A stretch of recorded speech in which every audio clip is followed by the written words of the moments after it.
சீக்கிரம்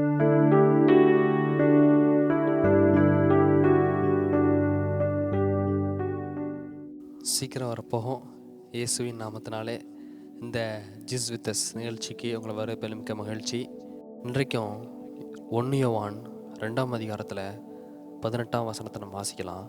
பிள்ளைகளே, இது கடைசி காலமாக இருக்கிறது.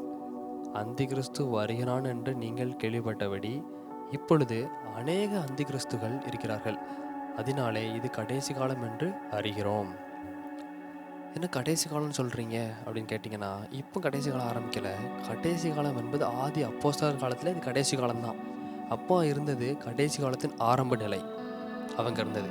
ஆனால் இப்போ நம்ம இருக்கிறது கடைசி காலத்தின் எல்லை, முடிவு நிலை.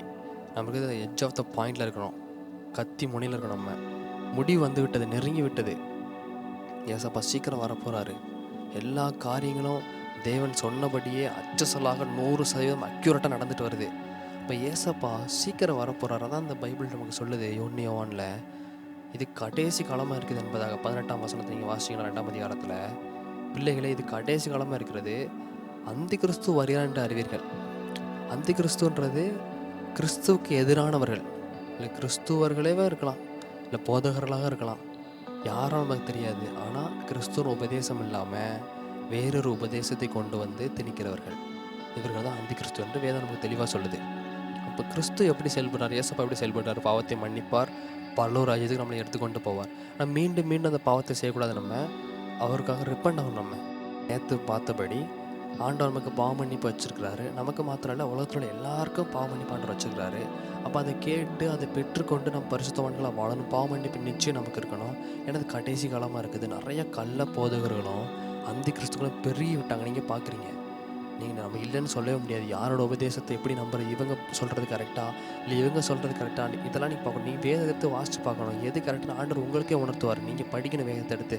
அவங்க சொல்கிறதுலே ஓட்டக்கூடாது, இவங்க சொல்கிறதுலே காலத்தை ஓட்டக்கூடாது. இந்த கேலண்டரை பார்த்து ஆகோ இன்றைக்கி இந்த நாளுக்கு என்ன அவசரம், அடுத்த நாளுக்கு என்ன அவசரம், அதை பார்த்தே காலத்தை ஓட்டி வீணாக்கி போயிடக்கூடாது நம்ம காலங்களை.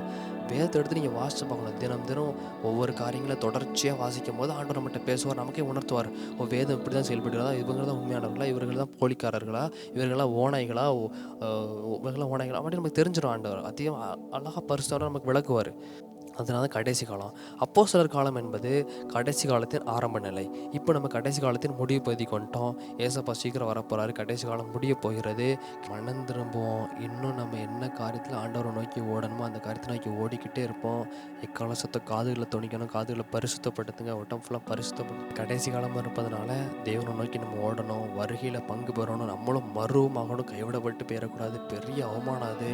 அதெல்லாம் நோக்கி பாருங்கள், சிந்திச்சு பாருங்கள். எதெல்லாம் விட வேண்டிய முதல்ல விட்டுட்டு அதை நோக்கி ஓட பாருங்கள். உலக காரியங்கள் நான் மீண்டும் சொல்கிறேன், தேவை தான், எல்லாம் நமக்கு வேணும், ஓகே. ஆனால் அதில் மாத்திரம் கவனம் செலுத்தி பரம்பொருளை விட்டுறாதீங்க. பரன் தான் நமக்கு முக்கியம். தேவன் இயேசு அண்டி கொள்ளணும், அவரை அணைத்து கொள்ளணும், அவரை நோக்கி ஓடணும், அவரோட பங்கு இருக்கணும், அவரோட பந்தியில் இருக்கணும்னு சொல்லி அந்த காரியத்தை நோக்கி மாத்திரம் இருங்க.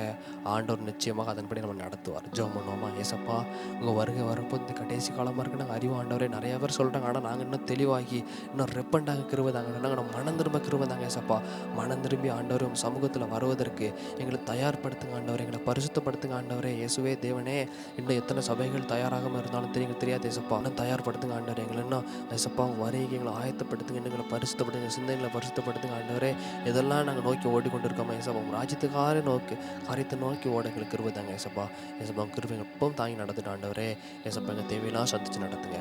ஏசப்பா ஜெபிக்கிறது நல்ல பிதாவே.